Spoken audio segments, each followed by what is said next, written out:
Hi, and welcome to Behind the Saddle. My name's Liam, and today we've got conditional jockey on the show, Conor. How are we, Conor? You okay? Not too bad, Liam. Thanks for having me. How have you been since the new year started? Good, yeah. Busy, thank God. So, yeah, just keeping ticking over. Plenty of rides. Hopefully, plenty of winners will come soon. Yeah, let's hope so. So let's just take it back to the very start for yourself, Conor.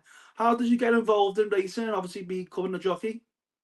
I grew up around horses, mainly hunting and show jumping. My mother was a very good show jumper and still is, to be fair. My father, he also rode out a bit and never really had a lot to do with racing. But then my cousin, he was good. He was very good pony racing. Ross Orion, he rode a lot of winners, and I kind of locked on to that and thought I love to give racing a go. So that's how I got into the racing from my hunting and show jumping background. Oh, it's funny that because we've got Rossa coming on the show later on, a bit later on. So Lovely. obviously we'll ask about that family connection there. So Yeah. was there a moment really where when you were younger, you really wanted to know, you really wanted to be a jockey? Because obviously we know there's so many careers involved in racing. But when was the point, a moment you where you know you really wanted to be a jockey? I always kind of had it in the back of my mind. It was always something that caught my eye, whether it be on the telly or seeing like my friends in that growing up, like the Gilligan family, how they were so steeped in racing and Ross obviously as well. I always kind of locked on to them and what they were doing, and it really interested me. And also, next door neighbour of mine growing up was Evan Daly, who he's now a fitness coach and a nutritionist, but he was a successful jockey too. So just seeing them people and sort of just it caught my eye, and I thought I'd love to give that a go. Yeah, and obviously you mentioned there, obviously you got the family connection and all your family have been involved in horses and stuff like that. Who was your like role models growing up, and how vital and influential was your family as well involved in it all? Yeah, my family have always been great support. Like obviously they love horses in every way. So no matter what the sort of the event is, we would always had the racing on or the show jumping on or whatever. So kind of whatever I wanted to do, they were always going to back me. So mum and dad, great help. Like they helped me with my racing ponies, and then in when I got old enough to ride in point to points, they helped me with my point to pointer and stuff. But I suppose with Rossa being a relation in the family, I kind of always looked up to him because he was doing so well pony racing. And then I remember his first winner, Solar Heat at Dundalk. I remember watching that and thinking, geez, I could do that now in the morning if I was able. So I kind of Mm. always looked up to him and Evan Daly as well. He was a great help when I first started pony racing. I was just lived a couple of hundred yards from his house, so I used to go up and use the equisizer there. And Evan was doing well riding for Joseph O'Brien at the time, and yeah, they were all influential to me. And I always looked at the likes of Jack Kennedy and Davy Russell and Barry Geraghty and all them. They all were very influential figures in racing to me anyway. Yeah, most definitely. I can imagine. So let's just take it back for yourself for like for your first ride at the track. What was that feeling like? Um, couldn't have went any worse, to be honest. But uh, it didn't go well. It was a bumper at Roscommon at about 9 o'clock at night. I rode myself and my dad put our hands in our pockets and went and bought a horse, and Paul Gilligan trained it. And to be fair to Paul, he worked like a right horse. We thought we'd have a bit of fun with him, but he didn't enjoy racing, so I was tailed off, and I think it got put down as a pulled up, but in Mm. actual fact, he ran off the bend. I couldn't steer him, so I was weak. He wasn't much good, and it Yeah. wasn't a very good race course experience. But although it didn't go to plan, I knew like I went in the weighing room. It was a mixed meeting at Roscommon, so there's a lot of flat jockeys there. I Yeah. sat beside Wayne Lorden at my first day of race, and I thought, geez, this is a bit mad. Like I was in school 4 hours ago, and now I'm sat beside Wayne Lorden, who works for Aidan O'Brien. So Yeah. bit mad. I tried to have the crack with them. They had none of Yeah. it. Went out, had a disaster on the race course, but I enjoyed it that much. I thought I'll give it another go again, and I just haven't looked back. Nothing look back. Yeah. So obviously you raced in Ireland as well as England.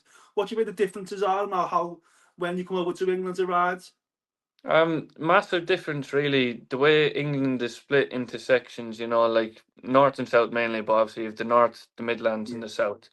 The way like you have different sort of sections of race, and that kind of it was all alien to me because in Ireland you have massive fields. Like yeah, I've ridden in 20 runner maiden hurdles in Ireland, and I'd say I've maybe only ridden in five maiden hurdles with that amount of runners since in yeah, the last 5 years.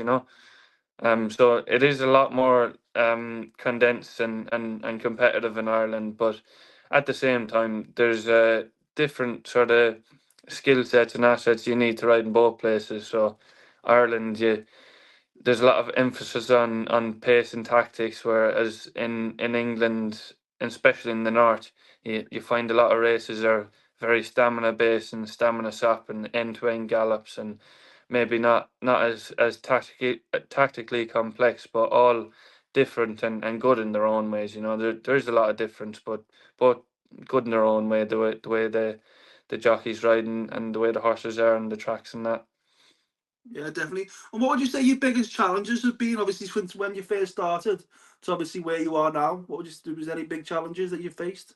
Um, to be honest, I'd say the biggest challenge for me was making it like looking at it from a more professional standpoint, because having grown up riding horses all my life, it's always Yeah, been fun. It's been a job. Like we've always like it's always been a way to make money and make a living. But when I came and started riding in England, it was like I could have been going for 4 or 5 rides at Sedgefield, and yeah, you go in and you're competing with the likes of Brian Hughes and Sean Quinlan and Sean Bowen and Harry Cobbs and all them, and you see them every day of the week nearly, and they're very professional, very well presented, and it was yeah, just an angle to racing I'd never really thought of before, because obviously I come from a hunting background, so it used to be just jump up, do your best, don't fall off, and if you're yeah, good enough, you might win. But there's a lot more to it. There's like a lot of yeah. form, a lot of things you have to look at, and like all the top jockeys, they all have such a depth and knowledge about racing and the things that surround it that I had to just switch on a lot, like as a professional to hold my own and stand my ground in the way room. Yeah, and I feel like there's a lot more than what people see on the telly, and obviously when they go to racing, there's so much more behind and the background, isn't there?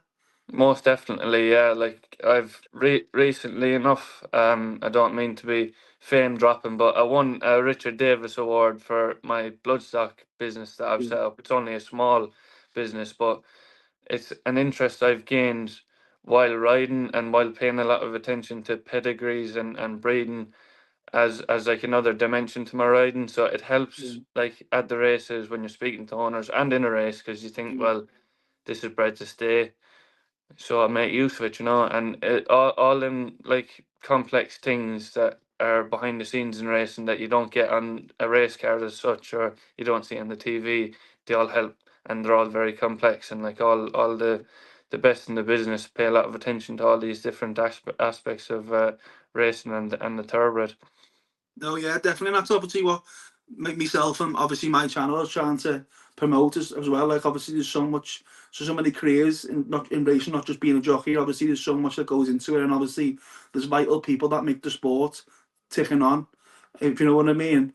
Yeah. So let's just talk about people and key influencers for yourself. I know I've seen in previous interviews you mentioned the likes of Brian Harding has been vital in your career.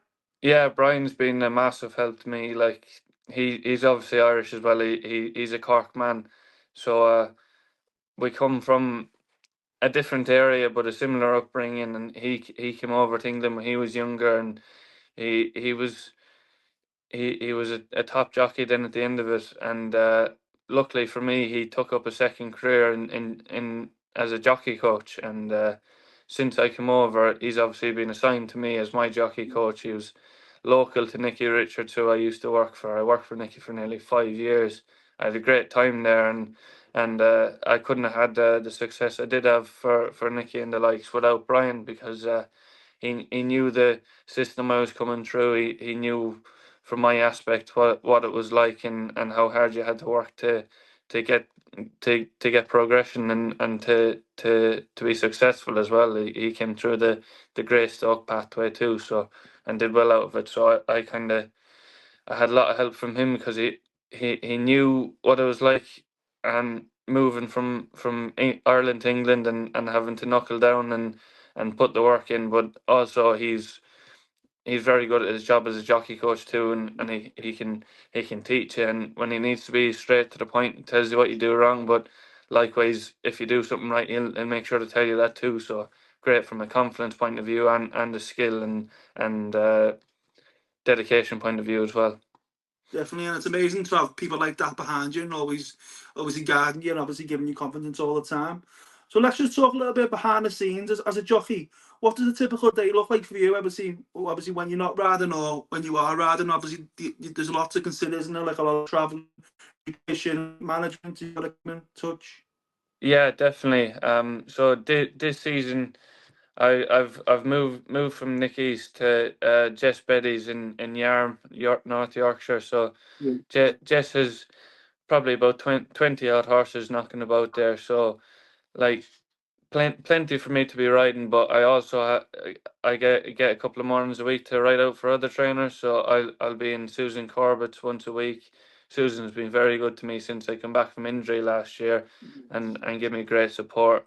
I'll be in Paul Robson's once or twice a week. I was in Mickey Hammond's this morning before I went racing.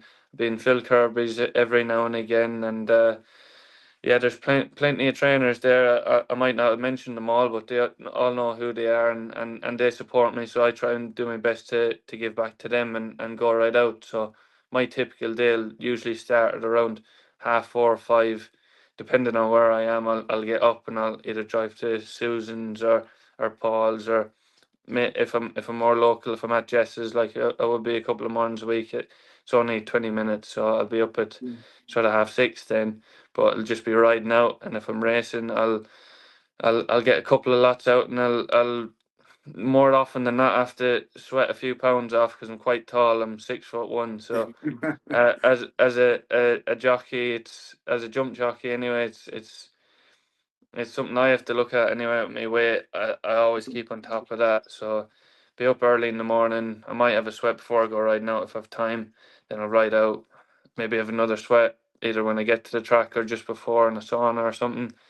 Then I'll ride and I'll spend the evening then thinking what I could have done different, or what went wrong some of the time. And yes, I study a good bit of form and that. Like I'm busy this week, so I had Catholic yesterday, so finished up a Catholic yesterday. Came back to the house, studied my form, had a bit of dinner, went and played football for a bit of a break with some of the lads, and then I came back and I looked through a sales catalogue for an hour. So it's helter skelter at the minute because there's plenty of racing, but it's just going through the motions. Up early, ride out, go racing, come back, do a bit of studying for the next day or for the sales, whatever might be coming up. Every now and again, have a little break and a bit of recreation with the lads playing football or whatnot, and on to the next day. Then eat, sleep, ride, repeat.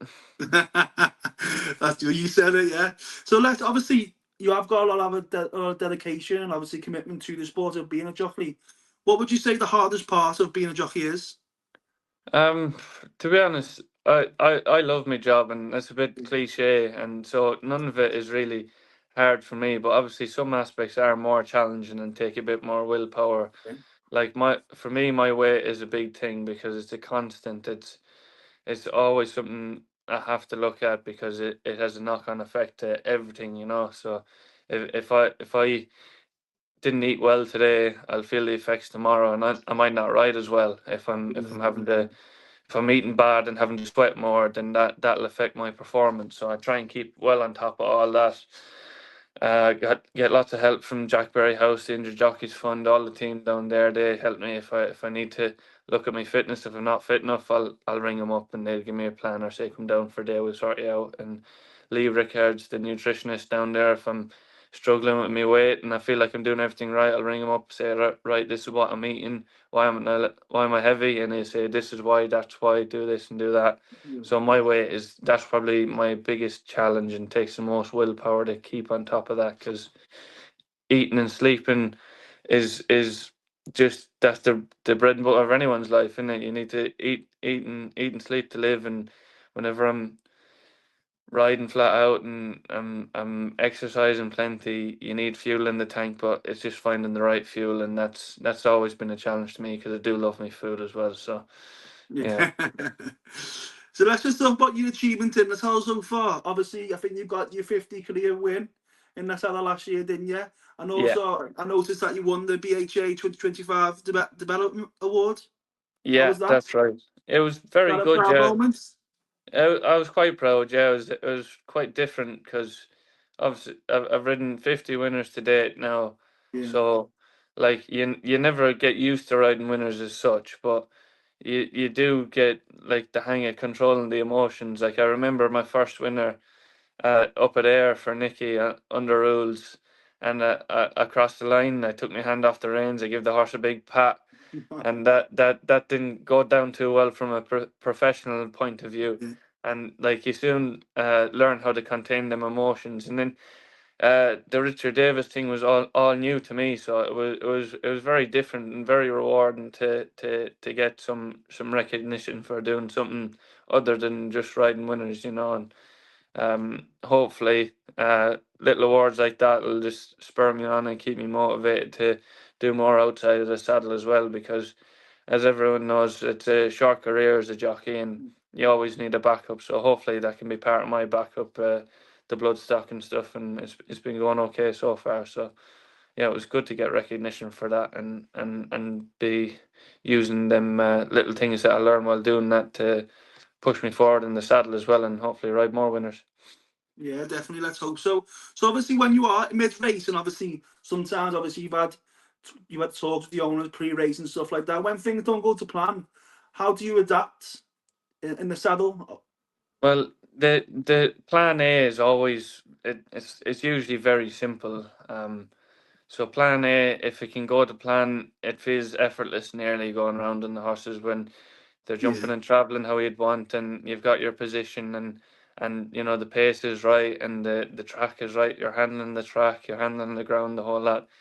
Seems very simple when plan A goes to plan, yeah, but usually if you have to go past plan A, you get to Z very quickly, yeah, because when one thing goes wrong in a race, you have to just sit and suffer and kind of hope it fixes itself, because although you have to be switched on and proactive, so if something does go wrong, you can keep yourself out of trouble, out of traffic, do the right thing to sort of get an advantage again. You have to kind of sit and suffer a lot of the time, especially when the racing is competitive, because Brian Harding said to me, one of my first rides, you can never go faster than the horse. yeah, So if it's not going right, just think, right, where do I want to be in a furlong's time, and what's the most efficient way of getting there? So yeah, it's tough, but you learn to be collected and level headed in a race and not do anything too rash, because if you start trying to do things too rash and too quickly or too forcefully, you usually throw efficiency out the window to do so. And at the end of the day, I think a race is all about efficiency. You can't get from A to B the quickest if you don't get there in the most efficient manner as well. yeah. Definitely, 100%. So obviously, we know in the sport there's obviously a lot of highs, but there also can be a lot of lows in the saddle. How do you deal with? Obviously, I know everyone wants to win races, but how do you deal with like losing races or having like a quiet spell of results? It's tough. It's always tough, because like every jockey in the weigh room strives to be the best one. Like obviously, it's not realistic for a lot of people, such as myself, to think, right, I want to ride as many winners as Sean Bowen. But like when I do get the chance, I want to beat Sean Bowen. So it's like it's a case of having your standards good and high, but also don't let the good times feel too good, and don't go over the top, like I was saying about Yeah. that first winner for Nicky. Because if you let the good times overwhelm you and run away with you, the low times seem very low. So it's just a case of taking your losses on the chin, and using them as wins in the future. I've ridden plenty of horses where I thought, oh, I wish I did this different and I would have won. But at Yeah. the same time, I think, well, it's a good job I made that mistake today, because I won't make it the next day and I might win the next day. So it's just all about keeping a level head, because if you get too high or too low, then you start doing things wrong. If you keep level and keep in the middle, hopefully everything your standards will stay the same, and the winners will come in their own time. Definitely, yeah. And what would you say your biggest your toughest setbacks been? Have you had any injuries in the past you've had to come back with? Obviously, being a jump jockey, you're having Yeah, a lot of falls sometimes, don't you? Obviously, what do you think the toughest setbacks has been in your career so far? I've been quite lucky with injuries, really. On the whole, like there's a lot of lads worse off than me, so Yeah, touch wood, I can that's keep it really, that way and keep in one piece. But I'd say my toughest setback so far was it was 2024, the start of 2024, I think it was. I got a fall at Musselburgh off a horse called Lifetime Adventure. It was simple fall. I went down, yeah. jumped the first two hurdles good, jumped the third one fine, but he stumbled on landing and pecked, and I come off him, and I got badly concussed, and I thought that was all I got, but as it Yeah. happens, I came back after my week's concussion break.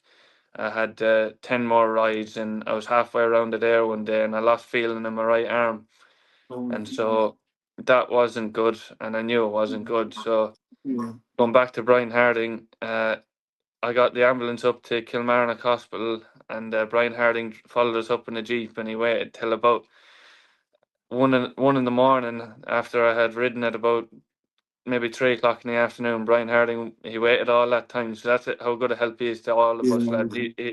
It's not just me, like he'd do that for any lad that was stuck, you Yeah. know. But anyway, I got scanned and got seen to, and it turned out I'd fractured two vertebrae in my back or my neck. So I'd broken my neck without knowing, and yeah, it was a tough one to take because I had just won two races on what's called El Jefe for Andrew Hamilton, and I knew the plan was to go to Aintree for the boys' race, Yeah. which was a £50,000 race. So he's in great form; he might have a chance.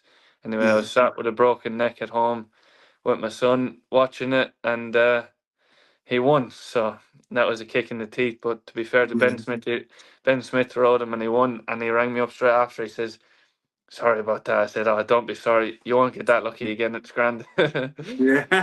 But I, yeah, I'm guessing things like that might like affect your confidence for some jockeys. Obviously, getting back in the yeah, saddle.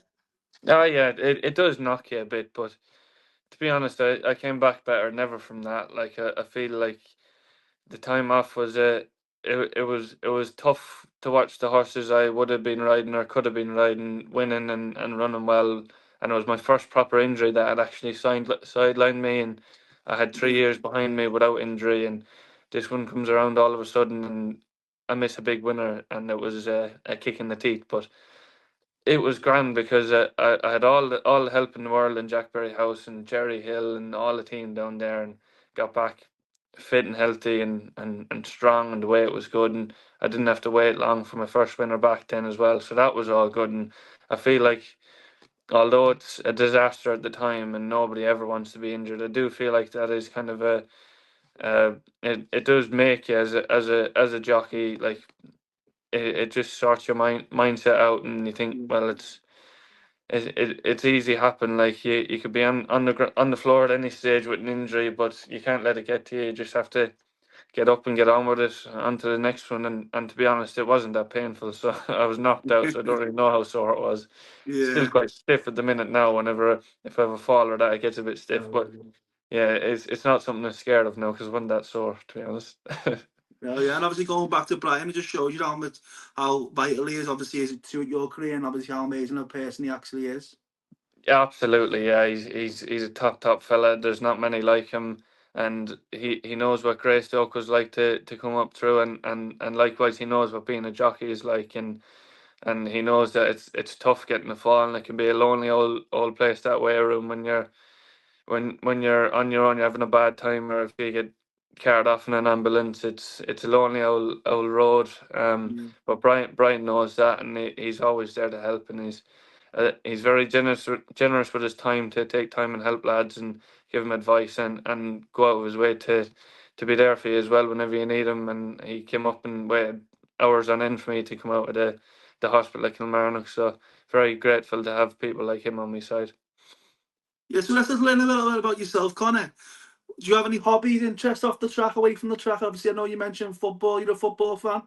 Yeah, well, I hope you're a red, not a blue, because I'm a Liverpool I'm fan. a Reds. That's good Good then. man, That's that's the good. That's job. good. My Good result my last night. yeah, I'll be watching it tonight. Yeah, it'll be a good old game. But yeah, I play a bit of football in my spare time with the lads. We have an old five-a-side going once a week if we can, and then a big Liverpool fan, obviously. Yeah, yeah. I'll get to the games when I can. My dad used to live in Liverpool actually, and that's how I Oh, kind of. He's always a Liverpool fan, so that's how I got into yeah, that. We've been to a few games and I enjoy watching the football and sport in general, really. And the Super yeah, Bowl is coming up in a couple of weeks. I'll be watching and tuning into the Denver Broncos when they play their championship game now in a couple of days. Hopefully, they win that and get through. And then the UFC is on Saturday as well. Paddy the Baddy's fighting, so yeah. Probably one of our hopefully own. he goes well. Yeah, one of our own exactly. Another Scouser flying the flag. So yeah, just sport in general, any high level sport, I'll lock onto it in some way because I'm competitive. All them athletes are competitive too. So yeah, I always tune into to them big events and I follow Liverpool closely as well and play a bit of football myself. I played a lot of football when I was younger, so I'll always do that. I'll always try and keep playing that and keep active and keep a bit of interest in something other than just horses. Yeah. We are the best team in England, you know what I mean? The most successful team in England, of course. Absolutely, like we might have had a bit of a tough spell over the Christmas and Yeah, that, but we'll be back better than ever soon, I'm sure. definitely, yeah. How vital is your family? Obviously, I know you mentioned you had got a little baby, haven't you? How vital have Yeah. they been to your career? And obviously, what would you say the proudest moments of your career so far is? Um, I've had a couple of moments I've been proud of, but my son Tommy, his first day racing was at Hexham one day, and I was riding an old veteran for Lizzie Quinlan and Sean and the Butterworths snowed in. He was 14 at the time. Tommy's first day racing, snowed in, went and won. So as Oh, a 14-year-old to win is a fair feat. You know, we have a nice picture there, but Tommy was there to greet me when I came back in. I'm pretty sure he was asleep when the horse won, but he was there anyway. But yeah, family is a big part of racing because it's a like I say, it can be a lonely old road, but you're going down somewhere in your car to ride it somewhere far away, or you're getting shipped off to the hospital in an mm, ambulance, or you're sat in the bathtub sweating, it can be quite lonely. So it's important to have a good family backing you. So yeah, I'll always have that. Thank God, my parents are great, and yeah, I'll always have good backing from my family. My brother's a big fan of racing as well, but he's in Australia now, so yeah. he actually got over to Musselburgh for the first time he seen me riding the track was at Musselburgh just before Christmas, Oh, and I rode my really? Yeah. 50th winner. So that was good for him to see That that. is good. Good timing then. Yeah, definitely. So obviously, let's just talk about what do you think you've learned about yourself as a person, and obviously in the saddle as well. Well, in the saddle, it's I learned that not there's not any rules to riding. You can't really say this is right and this is wrong. Like every jockey is different, and I grew up like watching Derek O'Connor is local to us at home, and he's ridden a couple of point to pointers for us. So I've always watched him and thought, geez, I'd love to be able to ride how he does. Mm. He rides with a lot of leg, and he's got really good hands, and like no interference at all with the horse. He lets the horse get on with it, and I tried to ride exactly like him, but it didn't really work, and I scratched my head thinking, well, it mustn't be for me if I can't do what he's doing because he's the best, you know. And I started point to point, and he was the best of the best. But you soon realise that you can take little bits and pieces from every jockey. Like I look at Derek over an obstacle, like Mm. and think, geez, that's brilliant, and I try and emulate that as much as I can. And then you might look at Davy Russell; he rides a bit shorter, and he's got a nice relaxed rein, and he's a very quiet rider, and I take little bits from each rider, and that was kind of the main thing I learned when I come over to England and I was riding on the telly, and like I could watch it back and nitpick a bit more. I know I came to realize you can't copy anyone. You have to be your own jockey, but you Yeah. can take little bits and pieces from everyone. And as a person, then I suppose it's like racing isn't the be all and end all. It is very important to be as professional and as motivated and driven and dedicated as you can, but you need to look at the bigger picture. And I think in a roundabout way, that does help you in the saddle too, because you're not revved and you're not doing anything like rash. You know, you're Yeah. doing things properly, and you're not getting ahead of yourself. And you know, it's good to be able to look at the bigger picture, because it does help you in a way in the saddle too. So obviously we've got some big racing events coming up in the next couple of weeks. Obviously we've got the Dublin Racing Festival, and obviously over there the big one in Cheltenham and Aintree as well. Yeah. Do you think you'll have any rides in them? In them? I'll be annoying everyone trying to get me on in the boys' races, and my agent Alan Cawley will have a hot phone that week, because I won't stop ringing him anyway, and I'm sure he'll be busy doing Sean Bowen and the likes as well. I'll always like it's hard in the north of England to get a flagship horse that is good enough to compete at them meetings. Yeah. But when you do, you grab it with both hands, and hopefully they get you there. You know, I was hoping we could maybe qualify Pinot Rouge for the Pertemps this year. Horse of Susan Corbett's a mare, but she unfortunately got a bad enough fall on Saturday at Haydock. So I would say that plan is off the cards. She's all right after the fall, but just a Yeah. little hiccup. Hopefully, I can end up at one of the meetings. I'll always ring Gordon Elliott every year to. I used to ride out a bit for Gordon, and I'll always ring him to try and get on some of his horses in the Martin Pipe and stuff. It hasn't come to fruition yet, but I'm sure if I keep an eye on him, he might give in at some stage. But all you can do is try, and you put your Yeah. name out there. And as I used to work for Warren Ewing, that trained Constitution Hill in his point to points, and he was always telling me, get on the phone, get ringing people, try and get rides. You know, what's the worst they can say? The worst they can say is no, and he was dead right. People are very Definitely. accommodating, and they know why you're ringing them. They might not want you to be ringing them, but they know why, and they're always very. I'm sorry, I can't do anything for you, or yes, please come and ride my horse. You know, so it's.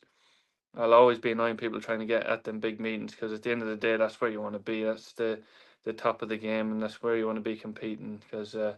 It's a dream of mine to ride at Cheltenham. I've never even stepped foot in the town, never mind the race course, because I swear to myself, unless I'm going to ride a horse or buy a horse, I'm not going to Cheltenham. Yeah, no, definitely. Well, let's hope so. We get to one of the race Hopefully. courses eventually this year, hopefully, and hopefully, Yeah, maybe if you're at Aintree, I'll certainly be down there this year. Hopefully, absolutely. you'll be there Yeah, yourself. So we're gonna spot play a little on. game now, Connor. We're gonna. Right. So I've been doing these with the last couple of jockeys. So we're gonna try and see how many race courses you can name in a minute. So it'll be Wait, in Northern wait. Ireland and England. So with a discount in Ireland, Okay, so there's 59 in obviously Northern Ireland and England. So okay. the bar is set at 22. So you got to try and beat 22. 22. I'll beat So 22. yeah. So I'll let you know when to start. Okay. Go. Yeah. Down Royal, Downpatrick, Perth, Kelso, Ayr, Hamilton, Musselburgh, Carlisle, Hexham, Newcastle, um, Sedgefield, Catterick, Exeter, Hereford, Pontefract, Yarmouth, Thirsk, Redcar, Cartmel, Haydock, Aintree, Cheltenham, Newbury, Sandown, Newton 30 Abbot, seconds. Worcester, Warwick, Wincanton, Ascot, Doncaster, Ripon. 15 seconds. Oh, geez, where are we? Ripon. Oh, Christ, I've had Wolverhampton, Chelmsford, Kempton, Lingfield, Newmarket. Oh, that's Is it. that That's it? it. How do Yeah. we get on? So I can confirm that you got 37. Get So on. you set the bar high there, and let's see if Rossa can beat her later on in the show. I'd say he might now. He'd be a bit more switched on than me with geography. I'd say from what Yeah, I remember anyway. I'll have to tell him that. See if he beats his cousin. So I was going to ask you a few quick fire questions now, Connor. So, what's been your favourite race course to rider in your career so far? Kelso, I'd say. I've And had you, a lot of luck around there, so you usually like where you're lucky, I suppose. yeah, and your favourite winner to date? Favorite winner was there's a few of them. I'd say find the time at Weatherby a couple of years ago for Nicky. He was just an old pet of mine. He's hung up on the wall there. He's unfortunately passed away, the poor boy, but he was a good lad. I liked him, and that was a good winner on him. What's your go-to cheat meal? Cheat meal. I love a steak, but I love a Chinese as well. If you were in Ireland now, I'd They get a call it spice something bag. different now. Don't they call it something different? I know, obviously, over here in Liverpool, we call it a chippy, but I think they call it. Do you call it a chipper or something like that? We call it a chipper, but I like a Chinese. Oh, right, okay, yeah. Yeah. I'd have a spice bag in Oh, yeah, I Ireland. can't do Yeah, that, like, yeah. yeah. What would you say a horse you also look out for in the future, going forward? Look out for in the future. I'd say a horse in Nicky's upon Tweeds. He's unbeaten in his career. He's had a couple of good hurdle starts after winning the bumper well, and he looks the real deal. I'd say he could be a right one now, hopefully. And if I'm gonna be local, Jess has just got a horse there, Jess Betty, Dear a Mile. He was fourth in the Derby, and he was placed in a Ledger, and I bought him for Jess, and hopefully he can be a nice hurdler going forward. He's just been castrated, so hopefully he'll be a good one. Yeah, let's hope they win going forward. What's one race you want to win in the future? I know there's a few Um, big ones out there.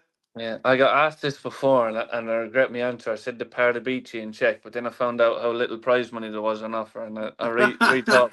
I rethought me theory there. But I'd love to win a Gold Cup, like Yeah. proper test of a racehorse, 3.25 miles round Cheltenham, like no hiding place. I'd love to win a Gold Cup. So there's a few last questions for yourself, Connor, before we end. Obviously, it's been great speaking to you today. Have you got a message for anyone who's helped you throughout your whole career? A thank you message to anyone out there? Obviously, there's probably too many people to name individually, but Yeah. obviously, if you have a message to anyone who's helped you throughout where you are now?